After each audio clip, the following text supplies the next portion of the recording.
뭐해요? 밖에 안 나가요? 파리까지 왔는데 벌써 잔다고요? 어디 아파요? 아, 그냥 컨디션이 안 좋구나. 근데 계속 호텔방에만 있는다고 기분이 좋아지진 않을 거예요. 괜찮으면 나랑 밖에 나가서 산책이라도 할래요? 얼른요. 분명 후회 안 할 거예요.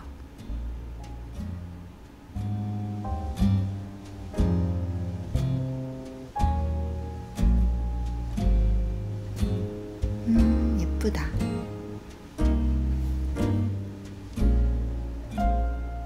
파리에 도착해서 처음 본 게 반짝거리는 에펠탑이라니 꽤 낭만적이네요.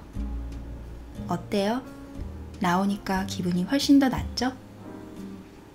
바람도 상쾌하고, 봐봐요. 어제 비가 왔다더니 촉촉한 풀냄새도 나잖아요. 아까부터 계속 핸드폰만 하던데 대체 뭘 보는 거예요? 아, SNS 하는구나. 근데 표정이 왜 그래요? 꼭 억지로 보는 사람처럼요. 이런 걸 보는 게 불편한데 계속 보게 된다고요? 하긴 온라인 세상에서 온갖 카테고리로 화려한 재능을 뽐내는 사람들을 보면 쉽게 눈을 뗄 수 없긴 해요. 그 사람들을 보는 게 불편해요? 왜요? 불편한 이유를 잘 모르겠다고요? 난 알 것 같은데. 그들을 보면서 초라해하고 있잖아요. 당신 스스로를. 그 기분 이해해요. 난. 세상에는 참 다양한 방식으로 반짝이는 사람들이 있죠. 누군가는 아름다운 외모를 가지고 사람들 앞에서 인기를 한몸에 받고, 또 누군가는 자기만의 재능을 뽐내며 주인공이 되기도 하고, 스스럼 없이 자신을 세상 밖에 드러내기도 하죠. 마음껏 말하고 웃고 소통하고 사랑을 주고받는 사람들을 보고 있으면 부럽기도 하고 불편하기도 하고 아마 그럴 거예요. 그들이 누리는 걸 당신이 누리지 못하는 이유가 당신이 부족해서, 또는 별로인 인간이라서, 뭐 아니면 재능이나 뛰어난 뭔가가 없어서라고 생각하고 있죠? 세상을 둘러볼수록 얼마나 많은 사람들이 각자의 방식으로 반짝이는지 실감할 테고 스스로가 초라하게 느껴질 거예요. 이 불편함을 없애려면 그들이 빛나는 사람이 아니란 걸 증명해 보이던가, 아니면 당신 역시 빛나는 사람이라는 걸 증명해 보여야 한다고 생각하고 있겠죠? 그도 아니면 아무 재능도 매력도 반짝이는 특별함도 없는 당신은 세상으로부터 숨어버려야 한다고 생각할지도 모르죠. 어쨌든 가장 중요한 건요, 당신이 불편함을 느끼는 게 자연스러운 일이라는 거예요. 제가 어렸을 때, 그러니까 초등학교를 다녔던 때요. 아마 10살 때쯤이었을 거예요. 그때는 요즘이랑 물가가 달라서 일주일에 용돈을 1,500원씩 받고 그랬거든요. 그걸로 뭐 학교가 끝나면 달고나나 뽑기나 100원짜리 불량식품을 사 먹곤 했는데, 그때 저한테는 500원짜리 군것질 하나 사 먹는 것도 최고의 사치였어요. 근데 우리 반에서 많은 용돈을 받는 친구가 있었거든요. 그 애는 맨날 새로운 지갑을 샀고 먹고 싶은 건 전부 사 먹을 만큼의 돈이 있었어요. 문구점에서 무엇을 사고 싶은지 고민할 필요도 없었죠. 매일매일 큰 용돈을 받으니 내일 또 사면 되니까요. 그 친구는 학교 앞에서 파는 달고나도 가장 큰 걸로 사 먹을 수 있었죠. 나는 그때 그 애가 부러웠어요. 인기 있었던 토끼 캐릭터 인형도, 그 애가 먹던 비싼 카스테라도, 매일 바뀌는 새 지갑들도 말이에요. 나도 그 애만큼 좋은 것들을 누리고 싶었어요. 맛있는 간식들을 아낌없이 먹고, 가지고 싶은 것들도 마음껏 사고 싶었죠. 하지만 어린 제가 인정해야 했던 건 그 애와 내 상황이 다르다는 거였어요. 세상은 공평한 것처럼 보이면서도 사실 전혀 공평하지 않음을 받아들여야 했죠. 유치원을 다니면서, 학교에 다니면서 우리는 공평함에 대해서 배우잖아요. 다수의 아이들이 있는 학급에서 우리는 모두 똑같은 것들을 공평하게 누리던 습관 때문에 다른 누군가가 가지고 있는 것을 나도 누려야만 한다고 생각했던 것 같아요. 나의 것과 남의 것을 구분하기 어려웠던 유아기 시절, 우리는 다른 아이들 또는 형제 자매와 싸웠던 기억이 있을 거예요. 달콤한 건 전부 혼자 먹고 싶고 좋은 건 모조리 독차지하고 싶지만 우리는 부모에게서 그리고 어떤 어른에게서 양보와 공유를 배웠죠. 내가 욕심을 부린다고 해서 모든 게 나의 것이 될 수 없다는 것도 배웠을 거예요. 어린아이들은 서로서로 배려하고 양보하고 함께 나누며 사는 법을 배우기 위해서 유치원과 학교에서 동일한 것들을 제공받았어요. 급식시설을 이용할 때에도 편의시설을 이용할 때에도 마찬가지였죠. 모두에게 균등한 기회가 주어졌어요.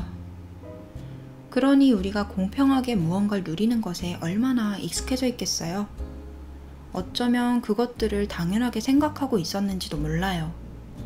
오랫동안 평등한 가치를 제공받은 환경 속에서만 자라다가 그렇지 않은 세상을 발견하고 나서 얼마나 속상할지 이해해요.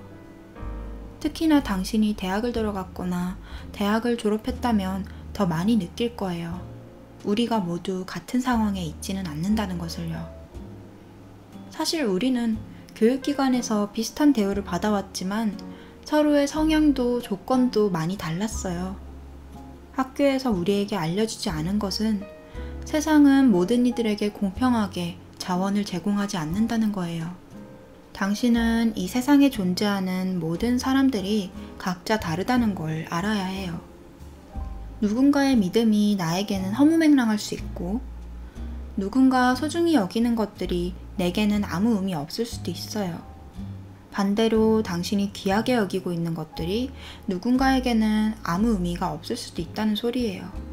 우리는 전부 다른 환경에서 다른 특성을 가지고 다른 조건 속에서 살아가고 있어요. 그래서 당신이 보기에 누군가는 당신보다 훨씬 유리해 보이고 반짝이는 것 같고 재능이 넘치는 것 같고 사랑받는 것 같죠. 그건 어느 정도 사실이에요. 그리고 어느 정도는 당신의 상상일 거예요. 누군가가 되어보기 전에는 그 사람이 어떤 어려움을 겪고 있는지 아무도 이해 못할 테니까요. 그러니까 이 공평하지 않은 세상에서 어떻게 하면 반짝이는 사람들을 보며 불편하지 않을 수 있을까요? 당신만의 길이 있다는 것을, 당신만의 세계가 있다는 것을 알고 있으면 돼요. 당신의 아픔에, 당신의 고민에 아무도 공감할 수 없다는 걸 이제는 어렴풋이 알 거예요. 당신 역시 아무리 노력해도 타인의 아픔에 대해서 온전히 이해할 수 없을 거예요. 당신의 기쁨도 타인의 기쁨도 결국 지극히 주관적인 세상일 뿐인걸요. 그 누구도 당사자만큼 온전히 이해할 수는 없을 거예요. 당신만의 세상 또는 타인만의 세상, 그렇게 나뉘어질 뿐이죠. 당신이 무엇을 부러워하고 있는지 알아요.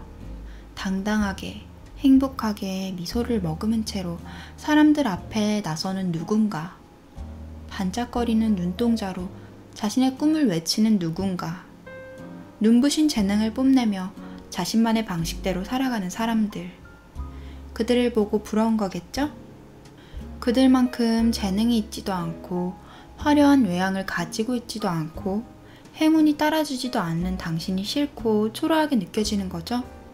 공평하지 않은 이 세상이 원망스럽고요. 하지만 제가 말했잖아요. 각자의 주관적인 세상이 있는 거라고. 그것도 공평하지 않은. 자, 봐봐요. 그들이 누리고 있는 것들을 당신이 꼭 가져야만 하는 이유를 나한테 말해봐요. 날 설득해봐요. 어서요. 왜 그들이 누리고 있다고 해서 당신이 그것을 공평하게 가져야 한다는 거예요? 스스로에게 그럴 자격이 있다고 생각해요? 누군가 뭔가를 누렸다고 해서 그게 모두가 가져야 할 공동의 자원은 아니에요. 초등학교를 다닐 때 학급의 모든 아이들이 똑같은 음식을 일정하게 배분받는 걸 생각하는 건 아니죠? 우리는 더 이상 어린아이도 학생도 아닌걸요? 당신이 교육기관을 벗어나 성인이 되었다면 당신은 세상이 공평하지 않으며 스스로 정당한 가치를 제공하고 돌려받는다는 사실을 깨달아야 해요. 설마 제가 당신한테 풋내나는 달디단 위로를 해줄 거라 생각했어요? 나는 당신에게 필요한 게 어설픈 위로나 위안이 아닌 진실과 용기임을 알아요. 그래서 당신에게 사실을 말해주는 거예요. 세상은 공평하지 않으니까 지금부터라도 원하는 것을 얻기 위해 노력해보라고요. 반짝이는 사람들이 너무 과분한 것들을 누리고 있는 것 같아서 기분이 별로예요? 당신은 누리지 못한 행운이나 타고난 성향들이 그들에게만 주어진 것 같아서요? 그들은 단지 운이 좋았을 수도 있어요. 태어났더니 우연히 엄청 아름다운 얼굴이었다던가 천부적인 재능을 가지고 있었을지도 모르죠.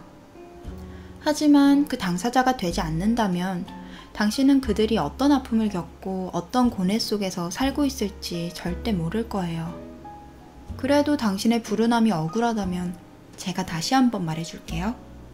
이 세상은 공평하지 않아요. 처음부터 동일한 조건 속에서 아이들이 태어나는 건 아니잖아요?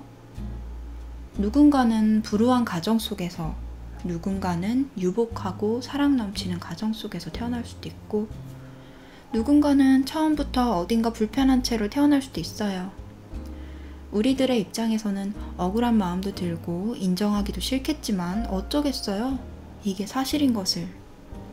하지만 한 가지 다른 게 있다면, 공평한 점을 찾을 수 있다면 그건 바로 당신이 앞으로 살아갈 날들은 모두에게 공평하게 주어졌다는 거예요.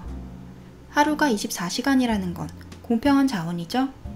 누군가는 생계를 위한 아르바이트를 하고 누군가는 부모에게 지원을 받으며 시간을 절약할 수도 있겠지만 그래도 어쨌든 우리는 앞으로의 날들을 어떻게 살아갈지 스스로 선택할 수 있어요.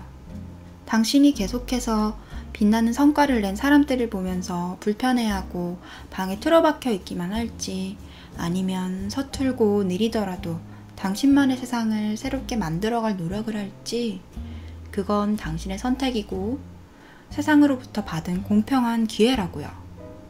누군가의 엔딩을 보고 당신의 시작을 초라하게 느낄 필요는 없어요. 당신이 보고 있는 상대의 측면은 가장 아름답거나 가장 눈에 띄는 부분일 뿐 누구나 그림자를 가지고 있어요. 멋진 모습을 보여주기 위해서 쉼없이 노력하고 재미없는 일들을 매일 반복할 수도 있죠. 오랫동안 불안과 초조를 겪으며 지금같이 무대 위의 주인공이 될 날만을 기다려왔을지도 모르고요. 당신이 어떻게 타인의 지난 고난들을 알 수 있고 이해할 수 있겠어요? 그저 화려한 겉모습만 보고 부러워하고 박탈감을 느낄 뿐이죠. 당신은 자기 자신의 가장 깊고 어두운 부분을 느낄 수 있어요. 그래서 당신만 무겁고 우울하고 초라한 것 같고 세상 모든 사람들은 그럴싸해 보이는 거죠. 하지만 누구든 각자의 고민과 사정이 있는 거예요. 당신이 보지 못할 뿐이에요. 그들의 반짝거리는 결실에 아무 희생도 노력도 없었을 거라고 생각하지 마세요. 당신도 그만큼 노력한다면 그들만큼은 아니더라도 얼마든지 당신만의 성과를 얻을 수 있을 거예요. 그리고 두 번째로 누군가 아주 오랫동안 노력해서 얻은 성과를 보면서 지레 겁먹거나 포기하지 마세요. 처음부터 너무 잘하려고 하지도 말고 한 번에 대단한 성과를 내려고 하지도 마세요. 이건 그냥 걸어가는 길이에요. 지금 우리가 산책을 하는 것처럼요. 그렇게 생각하면 편해요. 결과를 향해 목매달고 달려가지 말고 그냥 지금 내가 어떠한 방향으로 가면서 무언가를 하고 있다 라는 자각만 있으면 돼요. 그러다 시간이 흐르면 결국 차례차례 성과들이 보일 테니까요. 10년 동안 도전한 사람과 아직 시작도 못한 당신을 비교한다는 게 말이 돼요? 그래봤자 당신 자신을 괴롭히는 것밖에는 안 될 거예요. 당신만의 세상에 집중하세요. 당신이 어떤 사람이고 무엇을 중요하게 생각하고 무엇을 해나가고 싶은지 하나하나 찾아보는 거예요. 그러다 보면 문득 아주 작은 생각들이 피어날 거예요. 뭔가를 해보고 싶은 충동도 들 거고요. 그럼 그냥 그걸 하세요. 해보다 보면 점점 더 나은 방법을 찾을 수 있을 테니까. 그 행동 자체가 당신을 발전시킬 거예요. 반짝이는 다른 사람들을 보면서 그들처럼 되려고 너무 애쓰지 말아요. 당신의 세상에는 당신만의 규칙이 있고 당신만의 아름다움이 있거든요. 당신이 놓치고 있는 것들 중에 하나는 완벽한 사람이 되려고 한다는 거예요. 세상에 존재하는 반짝이는 사람들은 성격도 재능도 전부 제각각이에요. 그런데 당신은 그들 전부를 합친 완벽한 사람이 되고 싶어 해요. 아주 어처구니 없는 욕심이죠? 그럴 필요가 없는데 말이에요. 당신만의 강박증에서 빠져나와 세상을 넓게 둘러보세요. 모든 면에서 완벽하지 않아도 각자의 방식으로 빛나는 사람들이 정말 많다고요. 당신이 가장 좋아하고 가장 잘하는 거 딱 하나만 찾으세요. 그 한 가지에 오랜 시간과 에너지를 투자하세요.